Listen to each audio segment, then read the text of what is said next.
What's up, everybody? You're listening to the Hustle and Flowchart podcast with your boys, Matt Wolf and Joe Fear. Check it.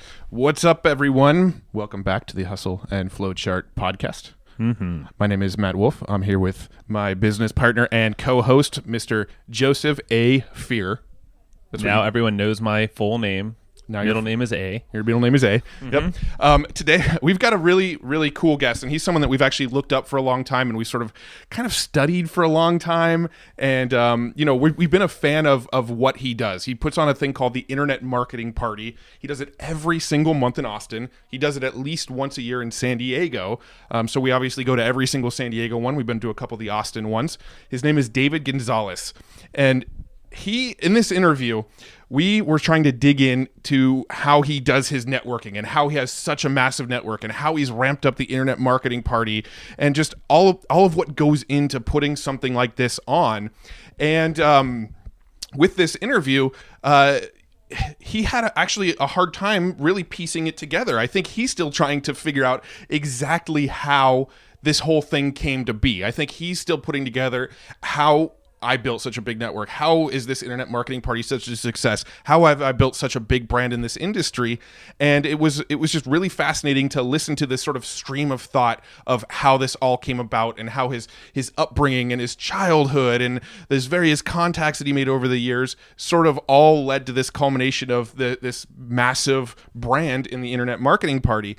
And so you're going to hear him sort of explain his story, and you're going to get some takeaways, but you need to sort of pick them out a little bit. You're going to hear him talk about how he puts on mastermind events and how he connects people to each other, and how he's how he's consistently grown the Internet Marketing Party, and how he's strategically partnered with other people to better systematize the Internet Marketing Party. And a lot of this stuff, he's such a humble guy, and he's such the type that's still piecing it together himself, that you kind of got to listen for those elements, but it's still a very fascinating and very fun interview with a guy who's just had massive success and has built a massive network in this industry. So really great interview. Anything you want to add to that? No, I think you nailed it. I think I nailed it. All right, well, let's just get into it. Let's go ahead and jump right in with Mr. David Gonzalez, the host of the Internet Marketing Party. All right. David, how you doing, buddy? Doing great. Thank you for having me. Yeah, it's been like we've been chasing you like a crazy man. You've been chasing him around the world. Literally, not literally. No, but definitely you've been one that we've been wanting to get for a while, just because seems like you're just the well-connected fellow. You know everyone. We go to all your parties. I think we went to the first we go to all these party. parties in San Diego, but we've actually flown out to Austin and gone to at least two in Austin too. Right. Sure. Yeah. Thank you. It's been a bit though. We need to make it out there again. But yeah, man. So what's what's new in your hood? Are you IM Party? You're just. I know you did a lot of JV stuff. I don't know what you're doing these days. What's the update? Yeah. So what's new is the fact that I've had a JV and affiliate management agency for about I've had two different ones, and so all told, it's been close to 6 years. Mm-hmm. And then I know one of your other guests that you've had is Gonzalo Paternoster. Yep. So he and I partnered about 6 months ago, and he's just been rocking my world because he helped me change my mindset from being a JV and affiliate manager to being a strategic partner with companies and businesses that heretofore I was just just being a consultant or an agency.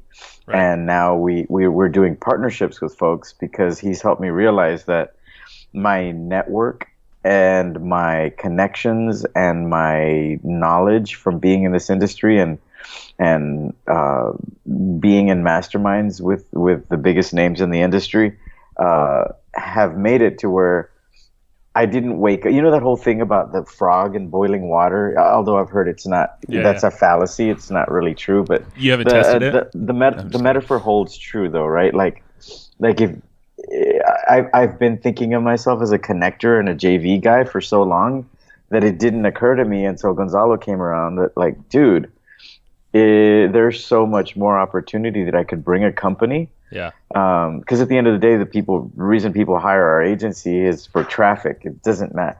Like if I told people, hey, I'm no longer doing JVs, but I can bring you better quality traffic for less money, they wouldn't care if it was JV or Paid CPA or yeah. well, yeah, they don't. Nobody really cares. They just, and Yeah. so he helped me realize that, like, even once someone can get traffic, if their conversions aren't dialed in, it doesn't matter because all the it's like almost. I've had people. I've actually told people not to bring traffic to their offer because their offer is not converting well. So, a lot of people don't know this, but with Internet Marketing Party, when I have a speaker talk on our stage, I ask them what's their biggest challenge, and whatever they answer, I curate the 8 to 10 most experienced people around that challenge, and I put them in an afternoon mastermind called a think tank the afternoon before the Internet Marketing Party. So once a month for the last, we just celebrated our 9th anniversary. We started doing this about 6.5, 7 years ago. Dang, once a month for the last 7 years, I've been in a room with people like Roland Frazier, Ryan Dice, Noah Kagan, Tucker Max, Ron Lynch. Some of these guys have generated billions of dollars worth of sales, not millions or hundreds of millions. And it, it's just kind of like, well, that's my world. And Gonzalo came in and he's like, dude, you realize if you became a partner with these companies instead of just being, thought of as a consultant or an advisor or and technically speaking, now that's what I am, but like not just a JV manager or a JV broker. And I haven't even been doing that on my own for a long time. It's been a team that does it, but still that's what people think of. So. Well, this probably was a big the longest answer you've gotten. For sure, yeah. Well, with Gonzalo, if you haven't listened to it, listeners, go check out Gonzalo after this one because he's just badass. He totally complements your style, though, because he was even saying during that podcast, he kind of lets you just run free now, where you felt like you had to be organized, that you had to kind of be someone you aren't really. I'm not saying you're not organized. I don't really know. But no, I mean, it's not that I'm not organized. It's that it doesn't come naturally to me. Right. And interestingly enough, now that I don't have to, I'm more organized, if that makes sense. Because now I'm doing things that I get to do as opposed to things that I have to do. And so I've recognized that in order for me to do more of the things that I get to do, I require to be organized. Right. Makes sense. Right. I actually want to sort of take a couple steps back, and I'm curious about how you sort of got into what you're doing now. Like, what was this sort of catalyst that made you start doing the IM parties and networking and all the stuff you're doing now? What were you doing before this, and how did you sort of move into this space? So the catalyst was the fact that I had sold $1 million a year hypnotherapy business, and I had money and time, and I had a mentor at the time who had retired by the age of 30 as a real estate investor, and he was going to coach and mentor me to follow in his footsteps. And that happened to be like late 2007, early 2008. And well, I don't have to remind you what happened, towards the middle and end of 2008. So even though you would have thought that was a perfect time as a real estate investor, I didn't have a lot of capital. I didn't have the kind of capital that would have been required to really, take advantage of the real estate market. And and what he was doing was teaching. I had gone through getting my real estate license, so I had a license. So it was a different gig. And needless to say, I was trying to figure out, like, damn it, now what am I going to do? And my buddy Michael Lovitch, who I'm sure you guys know, at that point had already scaled his hypnosis business, digital business. It was called the Hypnosis Network. They were doing like 10, 12 million a year. And I asked him to coach me in the online space because I had read Tim Ferriss's 4-Hour Work Week, and I was like, well, this sounds like something I could probably do. And it really inspired me, let me just figure out some place to leverage my expertise. And he's like, yeah, let me introduce you to my buddies, Kevin Wilkie and Matt Gill from Nitro Marketing. And they were in Dallas, and they had been huge affiliates for everybody under the sun. And they were releasing their own info product. And he said they're looking for an affiliate manager, and I was like, what's that? Yeah, yeah. And they said, don't hire Dave as an employee. Just he's like, don't become an employee. Just learn how to do this thing, and then it'll connect you with everybody, and then you can figure out what you want to do when you have more connections. Yeah. And so they had interviewed a bunch of other people, but they're like, yeah, we're going to hire Dave, even though he doesn't know Hotmail from. He doesn't know like, squat. Yeah. I don't know shit. So they ended up giving me a spreadsheet that had all of their affiliate, everybody they'd ever promoted, and it was like a who's who. It was Frank Kern, Ryan Dice, Mike Dillard, Perry Belcher, Joe Polish, like everybody that you've ever heard of was on the spreadsheet. It had their phone number, their cell phone, their Skype, their email, everything. And just have at it, huh? Just and I just started connecting with people, and then I realized, well, shit, a bunch of these people are in Austin. At the time, it was like 3/4 of Yannick Silver's high ticket mastermind, which at the time there weren't that many of them. It was only Joe Polish and Yannick Silver that had a mastermind, pretty much. I know, now everyone does. Yeah, and anyway, 2/3 of his mastermind was based out of Austin. Wow. And so I had gone to Kevin and Matt did a meetup in Dallas, and I went to it because it's like a 3-hour drive from Austin to Dallas, and a group of us drove up there, and I was like, man, this is cool. I should do one in Austin. And Kevin lived right downtown in a really beautiful condo. I live out in the suburbs, and just a regular house. It wasn't like anything brag worthy. So I was like, I'm going to do something downtown. Went down to a bar and negotiated a deal with them to bring in people, and that's how it got. I had the idea. I talked with Eric Louvier and Mike Dillard and Ryan and Perry about it, and I didn't want to step on anybody's toes in case they were thinking of doing something, because I was more about building relationships.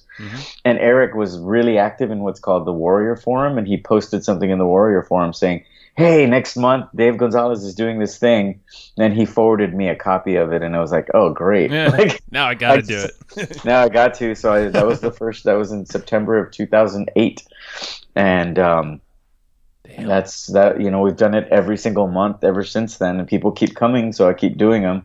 And then the way the ones before Traffic and Conversion got started is because Traffic and Conversion used to be in Austin, and then when they moved out to San Diego, I was like, well, because they used to be like every second Tuesday of the month, and then Traffic and Conversion starts usually on a Friday, and so I was like, oh, let's move it to that Thursday, and we already had momentum, and it was one of our largest parties.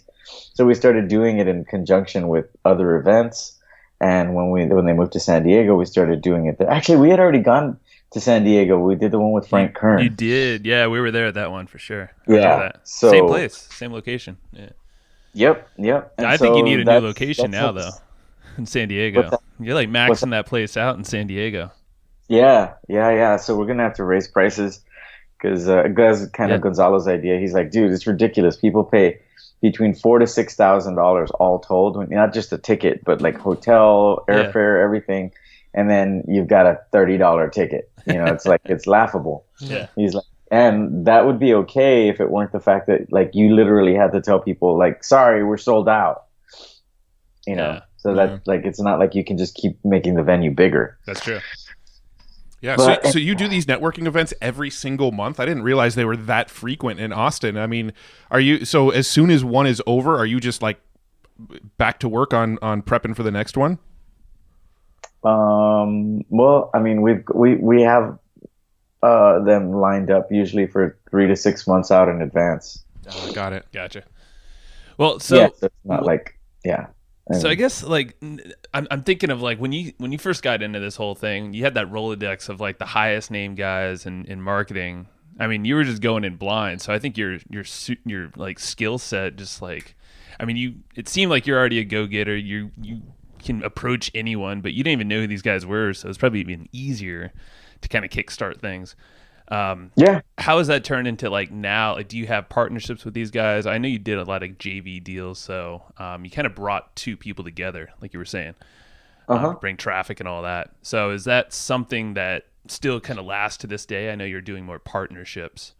Yeah. Well, I mean, not all of our clients are partners, but it works out better for both. That's one of the things I love about working with Gonzalez. He's a really good deal maker. Yeah. Where to me, the hallmark of a good deal maker is somebody you want to work with again. Because a lot of deal makers, they're more like sharks, and it's like, yeah, you got a deal, but you feel like, you kinda got cheated, eaten.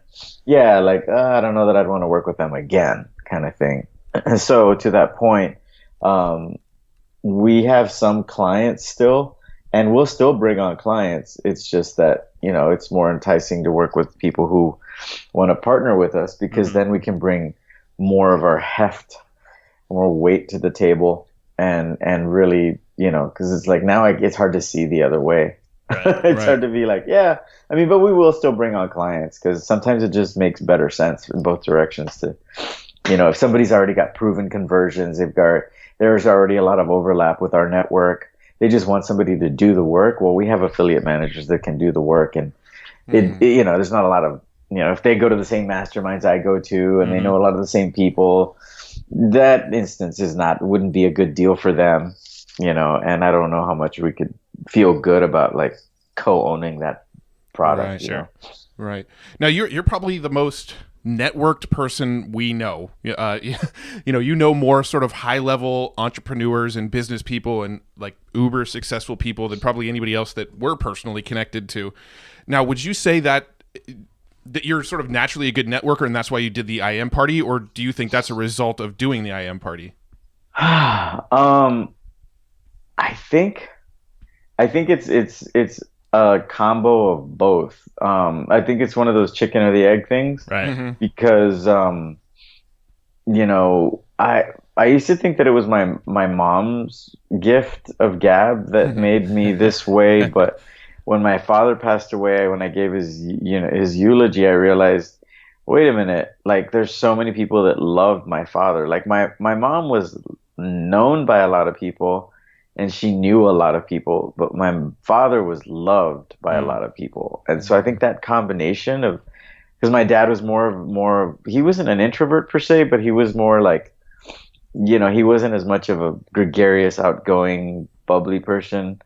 And so I think it's that combination of them two made me naturally like a pretty good networker. Like I'm genuinely curious about people. Especially I gravitate towards really accomplished, really talented, really spectacular people.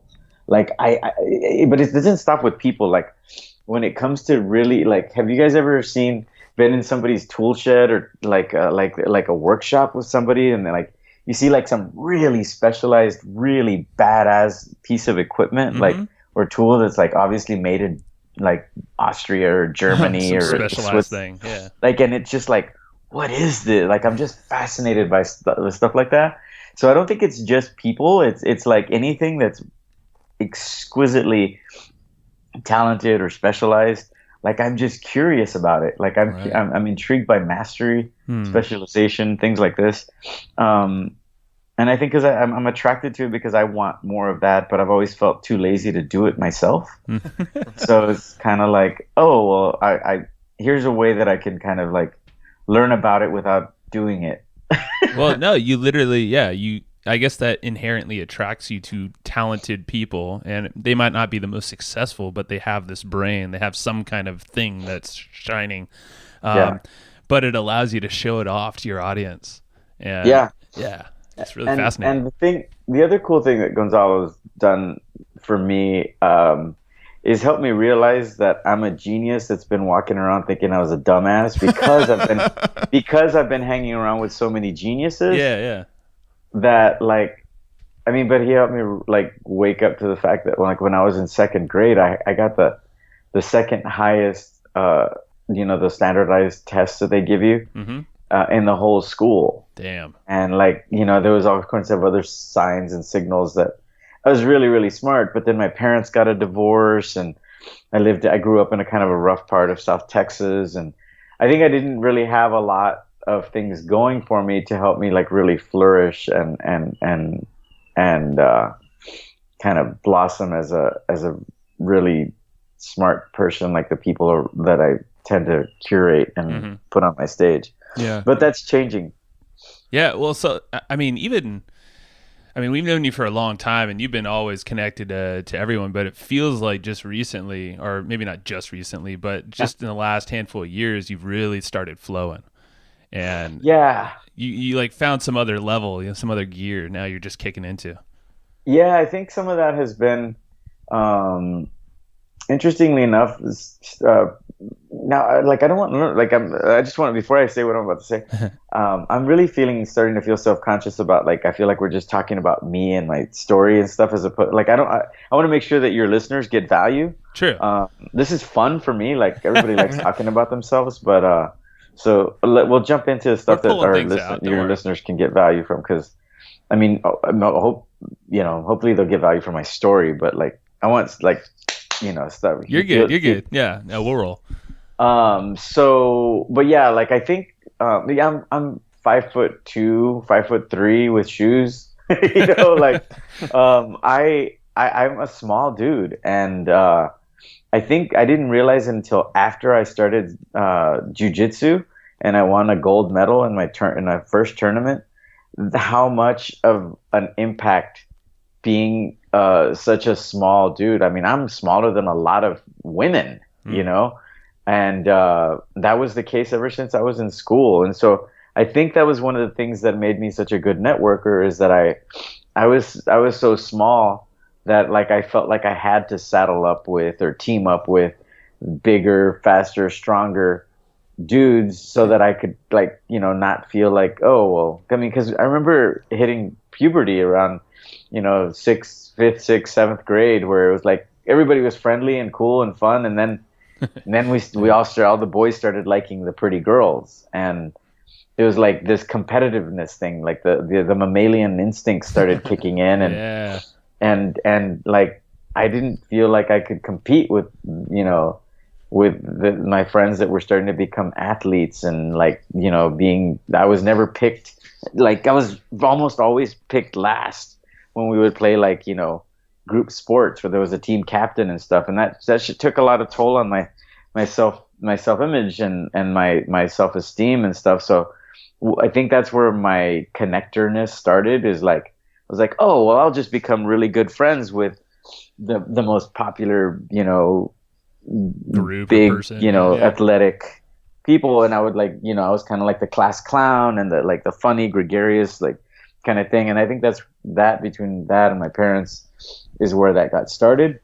But to answer your question, why I think my flow and my gear started kicking in is once I learned jujitsu, I was regularly tapping out dudes that were, I weigh like 135, 140 pounds. I was tapping out dudes that weighed 250 and that were like, your size, Matt. You're a tall guy. Bastard. Not quite 250, but yeah. That's true. No. I didn't mean on the weight size. I'm talking. You're like what, 6'1"? I'm 6'3", yeah. 6'3", yeah. I mean, you're a big dude. I mean, like, and like I didn't realize it until after I started getting pretty good at jiu-jitsu and practicing it on a regular basis, how much I had this unconscious pattern in the back of my head that was like might beats right. And like that in the world of business, in the world of anything, that I just felt like, well, if things ever get out of hand, if there's ever a disagreement, if ever blah blah blah, like they could just kick my ass. But then once I learned jiu-jitsu, it was like my confidence grew to where it should have been all along. And it started to bleed over. So if you guys are enjoying this and you think your audience will like it, I'll keep going on this like kind of like intimate, like personal path. We love both sides. We love hearing sort of what makes you who you are, but then we also do love the tactical stuff. I think we try to create a good balance, because I do think that like learning the sort of backstories and the mentality and the things that you went through that made you who you are open up insights for other people that maybe if I focus on these sort of things and this sort of way of thinking, that'll help steer me in that direction. But saying that, like maybe we should shift gears a little bit and talk about some sort of tactical kind of stuff. So what I'm curious about is how for some of your early events, how did you go about getting some of these bigger name people? Because obviously, okay, so this is my perception, and I'm not sure if it's 100% true. You can sort of correct me, but my perception is the IM party, you were sort of bringing out larger name entrepreneurs as a way to draw people to want to come to the parties. So Correct. How did you initially start to get some of these bigger names that others may see as sort of unattainable? Did you have any strategy behind it? Was there any sort of technique or something that you used to grab their attention and make it actually look like something that's beneficial to them? Yeah, except speaking of zone of genius, I feel that, or things that just kind of come naturally to us. I feel that, remember at the beginning before we started recording, I said it'd be ideal if you asked me really, like targeted questions, because I think that some of these things just come so natural to me that I don't really know what I did until you kind of you've got to extract it. Yeah. You know what I mean? Not because I'm not willing to tell you. It's just like I'm like, well, I just invited him. But I'm sure if you ask, like, well, do you remember who the first guest was that you ever had at your very first IM party? The very first guest was a guy named Ben Mack. Ben Mack. Yeah, he was like, he flew in from someplace, and so he was brainiac guy. So the reason I asked that is I'm curious if you can actually remember, how you reached out to him or what your sort of approach was to get him to agree to come out to the IM party. Well, it wasn't that big a deal. Like, I mean, Ben was just a crazy, fun-loving guy, and me and Lovitch had him in common, and we just said, "Hey, you want to fly to Austin and speak in front of a bunch of entrepreneurs?" How about this? How about to leverage what Matt's saying? In your eyes, who did you see that was like unattainable that you had to work hard or get a little creative with? Well, look, I think this is helping me. So the answer to your question is the first thing I did is I reached out to people who were a big enough deal, but not so big a deal that they would give much resistance. Got it. Okay. And you want to then get momentum going. I did enough of those that it became fun and interesting and intriguing, and then let other people talk about how cool it was to their peers that were a little bit higher up in the rankings, if you will, in the ranks. And then once I had enough of those under my belt, then I consistently had a crowd.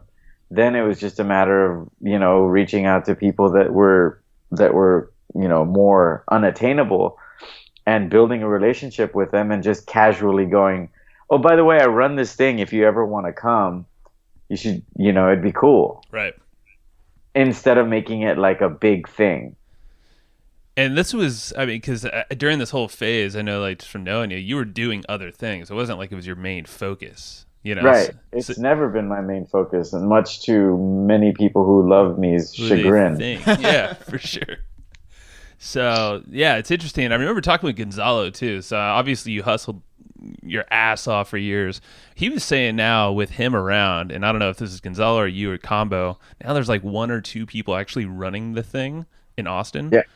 Yeah. Whereas I don't know how many you had, 10 or something like that back in the day. Yeah, there was one. I mean, a lot. Well, as far as people on the team, there was 1, 2, 3, 4, five of us.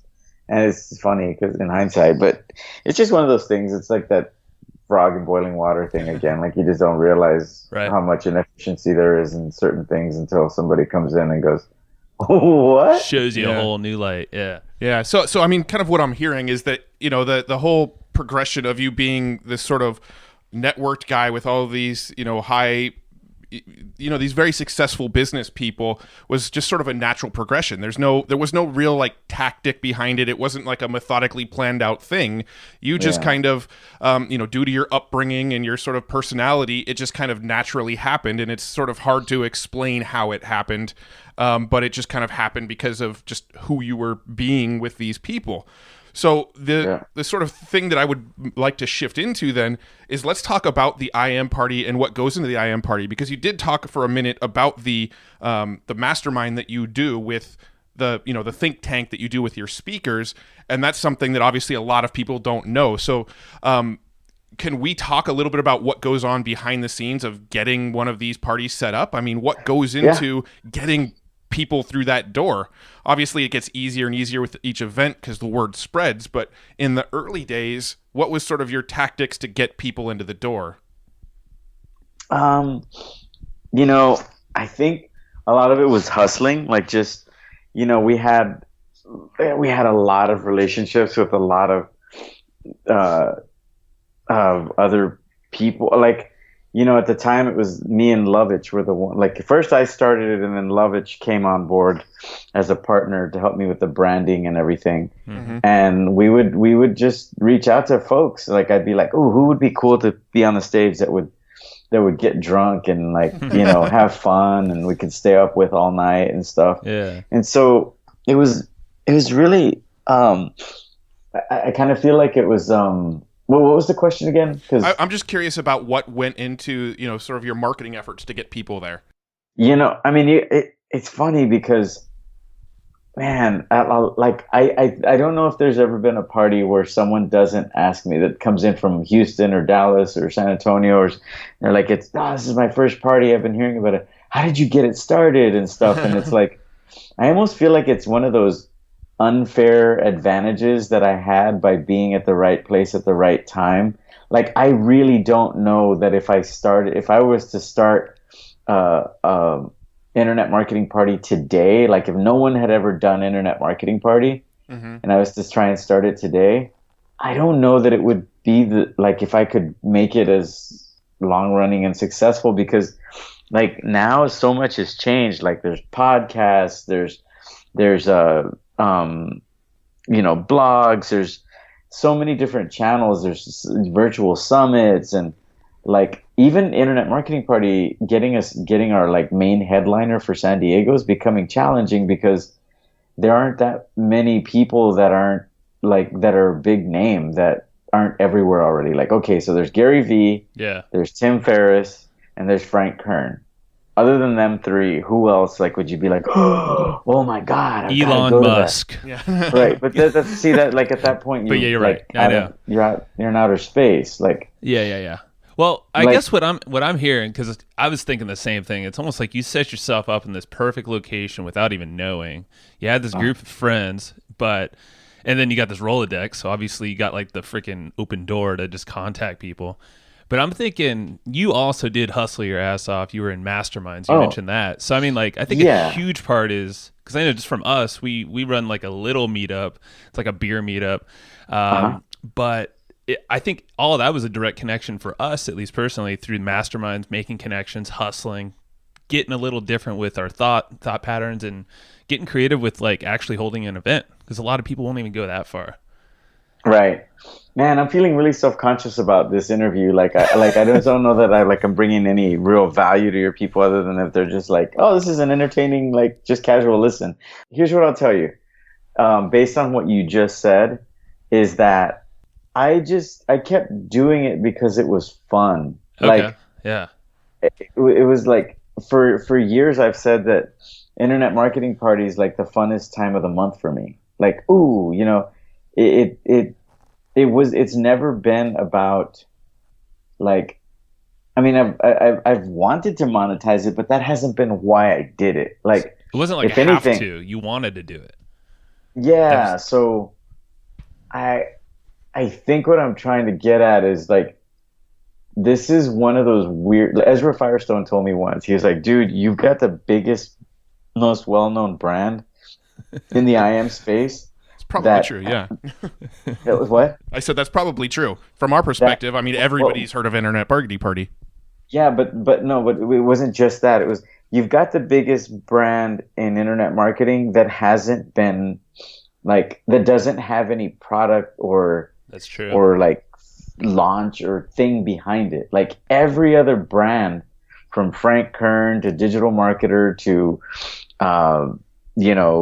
Infusionsoft or whatever, like they have a product. Right. And he's like no one knows what to do other than come to your event, so which if they're in Austin, sure, it's easy, but if they're not, like, you know what I'm saying? Yeah. Now, And I've never really dialed in, like, who's our target market. Right. Like, I just keep doing these things, Now, doesn't the Internet Marketing Party, don't you actually have a membership element where you can get the recordings from past?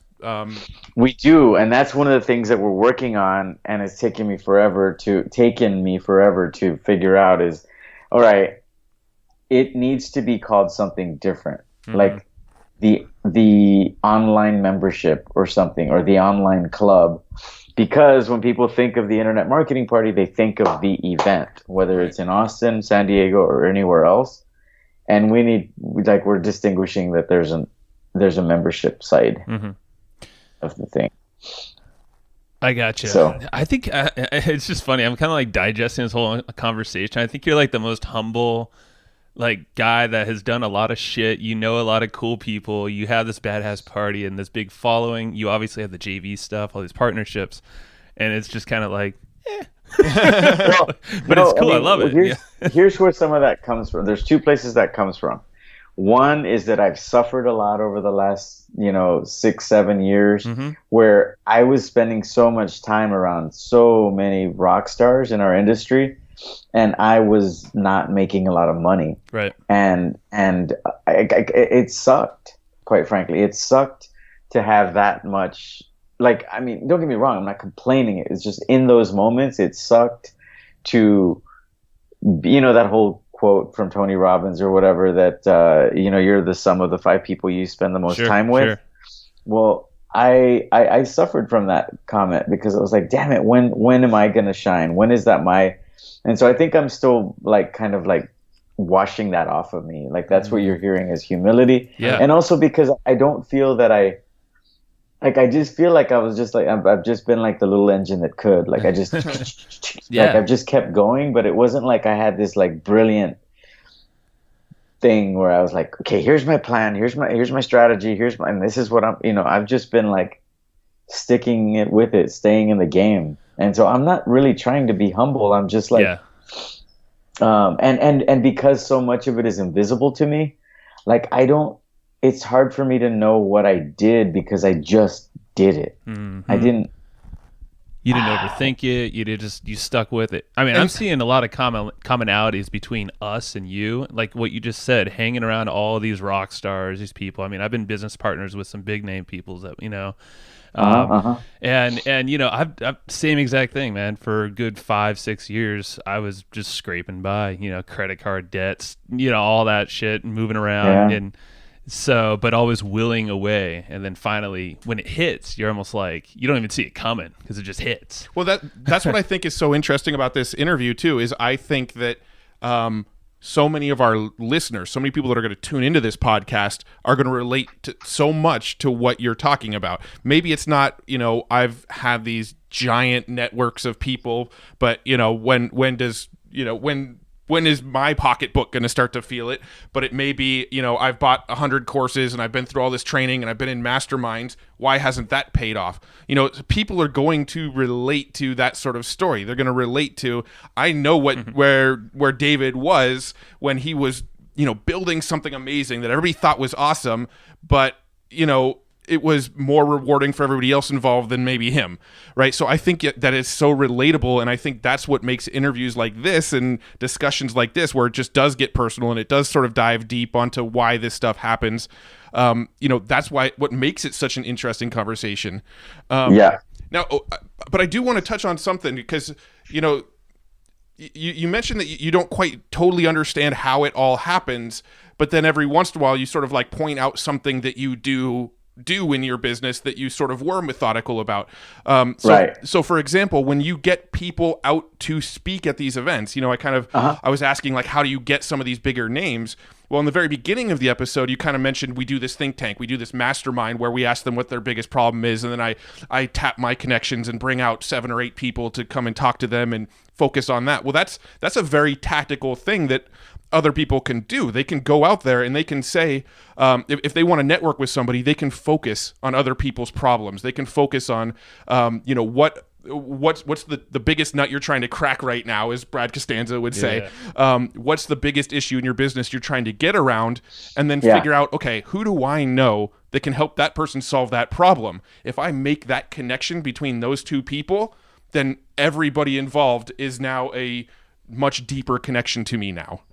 Yep. You know, so I mean, we are. You may not realize it, but we are pulling these tactical elements out of you, even though you may not be realizing that we are pulling these tactical elements out of you.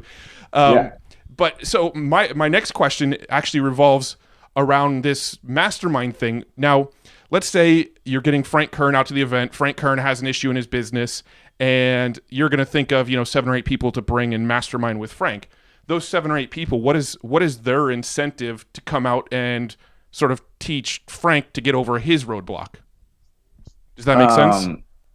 I mean, I think that's where some of the stuff that I'm saying, like, that just it's hard for me to see, is like, because I've spent the last 10 years building relationships with people where I can call people up and say, hey, you want to, will you come to this thing, and I think one of the incentives is the fact that some of these think tanks end up being more valuable than paid masterminds. Right. But I've got a track record of doing them. So now I've had people in them that have enjoyed them they enjoyed one and they're like, oh, well, sure, I'll come to another. And the other thing is that I make them exclusive. Like, it's not just a big freaking free for all. Like, right. If it makes it to where people want to get reinvited, so I keep it strictly to 8 to 12 people. Yeah, that and makes so sense. if you knew that I was doing a think tank with Tim Ferriss, and at the next San Diego, if he was speaking, chances are you'd want to get in there, right? But you can get us in there. That's cool. yeah, you know what I'm saying. But like, if his challenge was around, hey, how do I like blow up my Instagram channel, or how do I do Snapchat? Well, I'd invite Ty Lopez. If you guys had like several million Snapchat views for everything, then I would invite. Like, I invite people according to their skill set. And so I think that's one of the things to it, is that, like, I don't just, it's not a willy-nilly, like, these are my friends and they're cool. Like, when I invite people to it, I invite them so they feel honored. They're like, oh, well, yeah, you're calling me an expert at my thing. And everybody likes to shine at their expertise, so they come to it. Yeah. That's right. And the I Am Party and the names that you've brought out to the I Am Party in the past have all built that brand up, and now people want to be involved with the I Am Party because they've seen the names of the speakers that have spoken in the past, and people want to get involved in things that they think are great and going places. Yeah. And the other cool thing is that there's an element of them wanting to. I think it was Neville Medora from AppSumo. He said, "Dude, Internet Marketing Party has kind of become like the laugh stop or laugh factory, where it's like, I forget which one it is, where like comedians don't get paid to perform." Right. Yeah. Like, but if you've never performed there, it's kind of like you haven't really made it. That's the rite of passage. That's a good place to be in, man, for you. That is very true. I mean, that's a great analogy that he made there. Is that when people want to speak there so much that they're willing to not be paid because they see it as like that's their rite of passage. That's their sort of sign that they finally made it. That's a massive brand right there. That you're very, very humble about, but you've managed to build a very, very massive brand in our industry that pretty much everybody in our industry knows about, and everybody in our industry wants to be involved in some way. I mean, we were telling you before this call that out of all the people that we want to interview and sort of find out what makes them tick and find out what goes on behind the scenes of your business, you were at the top of our list, just because you've managed to build that brand, you've built that network, you've built that thing that everybody wants to be involved in. Well, thanks. One other thing that occurred to me as you were saying that, remember a little while ago, I was like, damn it, what was it? Yeah. It was that And Anna Cummins, who's our event coordinator, that Gonzalo was probably referencing, like the one person that runs the party now. She's been coming Internet Marketing Party for 8 or 9 years. And once she decided to start working with us in this capacity, like she's a badass, but she's like, Dave, I'm not doing this for the money, like, cause it's not a lot of money. Yeah. And I'm not like, she's like, I'm putting my ego aside because she's made really good money and been very successful. She's like, I just want to be part of Internet Marketing Party at a deeper level. And like, she's like, I can't quite put my finger on why, but I want to be part of it. And when she told me one day, she's like, Dave, I think you don't realize how much you are the person that's made Internet Marketing Party. Like you've been thinking it's your speakers, but she said, I go to meetups all the time in town, but Internet Marketing Party from day one has always been the one that I felt love. Like there was like, and you know, in such a male-dominated kind of like strategic, tactical industry, it feels kind of weird to say it like that, you know. But she's like, there's like an actual community here where there's love and there's support, and like you are the engine behind that, and like you actually care, and you're walking, you know, like when you go to a party that has a good, like not an Internet Marketing Party, like just a regular party, like a Super Bowl party or well, you know, a housewarming party, whatever. And it's a good host, like as in they're paying attention to people that are like off in the corner and that like, you know, like nobody, like you go and like, hey, let me introduce you to so-and-so, like making sure that everybody that's there is enjoying themselves. Right. And that they're glad that they came to the party or the Knicks or whatever. And so I don't know how not to do that. Well, dude, I think that's the most powerful position to be in too, is if you are the one that's making those introductions, the one that's hosting, bringing people together. Usually, you know, you get called upon for so many more things. Opportunities just become popping up everywhere. You can't stop it. Yeah. So, and that's the kind of thing that, like, that's another one of those reasons where I think what you guys are tagging as humility, I'm just thinking like, well, this isn't like, oh, well, here's how you become a badass copywriter, or here's how you build funnels, or here's how you do partnerships. Like, I think that's just who I am. And like, I think that if somebody's not like naturally a good host, and like someone like, you know, Ron Lynch, you know, one of my best friends and dear, like a mentor, he sold over $2 billion worth of products, you know, nice. helped do the George Foreman grill deal. He helped launch OxyClean, and, you know, like we're talking like he works with Johnson & Johnson and Samsung and stuff. Like, he pulled me aside one day and he's like, you know what your superpower is, right? And I was like, and he goes, he changed the subject. Let me just fucking, like, you know, 3 weeks later, he calls me up and he goes, have you figured it out? And I'm like, I've always struggled with this forever, you know, because any good like personal development course or like really good like entrepreneurship leadership will ask you that. And I'd never known. And he's like, dude, your superpower is love. I was like kind of pissed. I was like, I want it to be something cool, like copywriting or sales or persuasion. Or he goes, dude, that's the superpower that wins them all. Like, that's true. And I don't know. It like I've it, you know, I think you know what I'm trying to say. Is it's just kind of like, wow, like okay, you truly when you're talking to you, when people are talking to you, they feel like you care. Like you're present, like you want to be talking to that person in that moment, and I think that's what my perception of you. You know, I don't remember how far we go back, but we go back quite a while, and you're just the type of person that the very first time I ever met you, I felt like you're the type that I just kind of knew, and you sort of accepted us into whatever circle you were talking with. Like there was no like sort of click thing going on. You just kind of said, hey, Matt, have you met so-and-so? And, you know, you were introducing me to people, and it was just kind of like, I met you 5 minutes ago and you're already introducing me to people. And you just kind of have that, I care about everybody that I'm around kind of feel. Yeah. Yeah.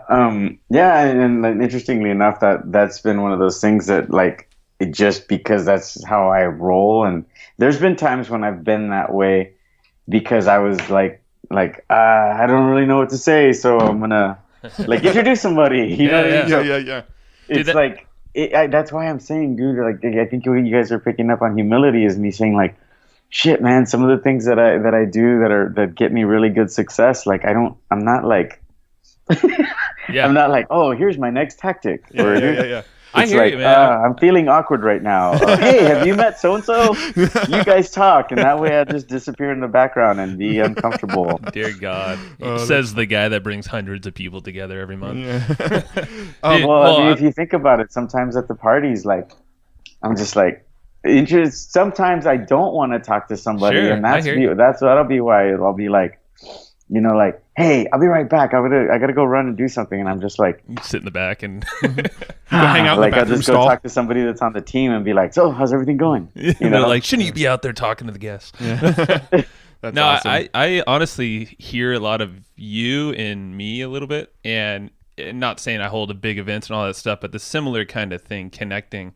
And I would almost just say to any listener here, taking David's message and all that, if you feel like a pull, like you feel like you have that kind of superpower, connect people. Just start bringing people together. It doesn't matter if it's business or in just personal life, but just see what happens and see the joy you bring, the opportunities that come. But if it is maybe a business opportunity, figure out how you can apply that, how to make those connections that maybe will, lead to a partnership or a JV deal or something. Yeah, But I think that's what can get pulled really from this whole conversation here. for sure. Cool. Well, okay, so last question then. Where can people go learn more about you? Internetmarketingparty.com, I guess. Let's do that. Cool. Okay. Thanks Okay. again, dude. See ya. Thanks, guys. All Bye-bye. right, bye.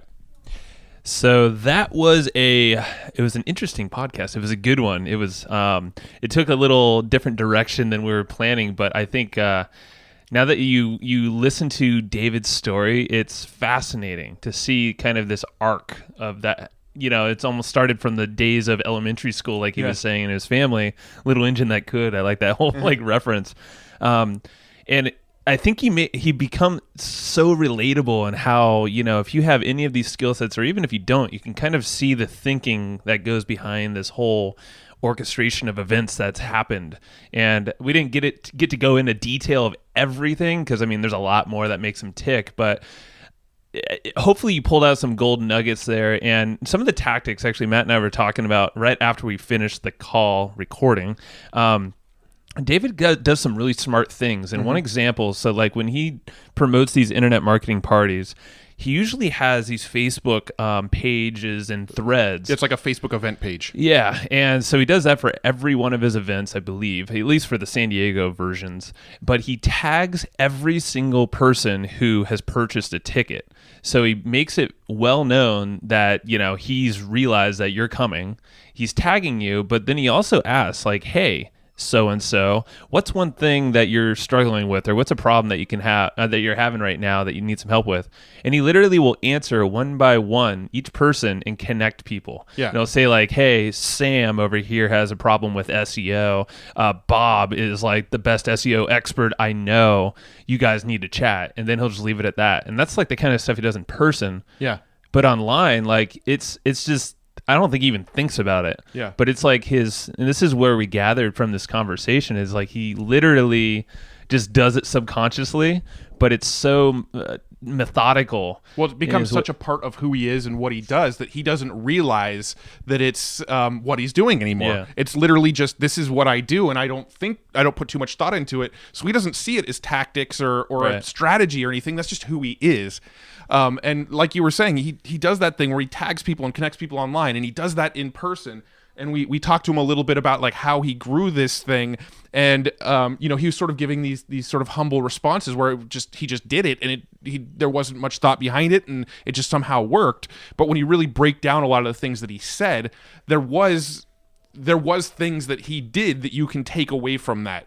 In the beginning, he had some people that helped him build it, and he got networked with more and more and more people, but that didn't start from nowhere. He wasn't just born with this network, with these people. He put himself out there at some point to join a mastermind group or to reach out to somebody that he's never met before and jump on a call with them and chat with them. Or it's if a Rolodex of people are handed to you, it's not like they automatically become your close friends or acquaintance business partners. You actually have to do the work, right? And reach out, make relationships, connect. And he did all of that. And I think that's something where he kind of almost overlooks, or maybe it's just he's done it so long now, it's his second nature, Yeah. And we're relating, and we didn't get to ask David about like what books and kind of some typical questions, but we said the Go-Giver. Like he is literally living the Go-Giver book. So if you haven't read the Go-Giver, go check that out. But he's doing these things without thinking, hey, what's in it for me? Like he's not thinking, oh, I want to get 5% of this like JV deal or whatever because I know they're going to do some cool stuff together. Like, no, he's just literally connecting them. Yep. And he's just trying to do good, and then he's moving on. Yeah. And like he said, his superpower is heart. He's just a good person who, when he's with people and talking to people, he cares. He listens. He cares about them. When he hears they have a problem, he's thinking of who can I connect this person with to help them with that problem. And, that may not be like a tactic or anything like that, but that's something that everybody can learn from. Mm-hmm. Everybody can start implementing that kind of stuff, start thinking of who you can connect, and that's how you grow massive networks. So, yeah, hopefully you got some good value and gold out of this, and definitely we'll probably have him on again, and we'll talk. But definitely check out Internet Marketing Party if you're in Austin monthly, or in San Diego. That's like the big behemoth of one, and they blow it out. So it's really impressive. So check that out. Thank you. See you later. Hey, thank you for listening to this podcast. Now, if you want to learn more and hear from us every single month, which a lot of people do, it's pretty fun. We actually write this thing called the Evergreen Profits Letter, and that is a printed newsletter that we actually send to hundreds of people every single month to your doorstep, so you actually get it in the mail. You can read this sucker, you can highlight it, you can dog ear, you can scratch some stuff out if you don't like that one. You say, no, Joe and Matt, that's not cool for me. But you can take a lot of different strategies, about 15 or so from every single issue, and it's really cool. So basically, these are actionable strategies that you can use in your business right away to test out and pretty much build on what you already have going on. So check it out. It's at www.egpletter.com.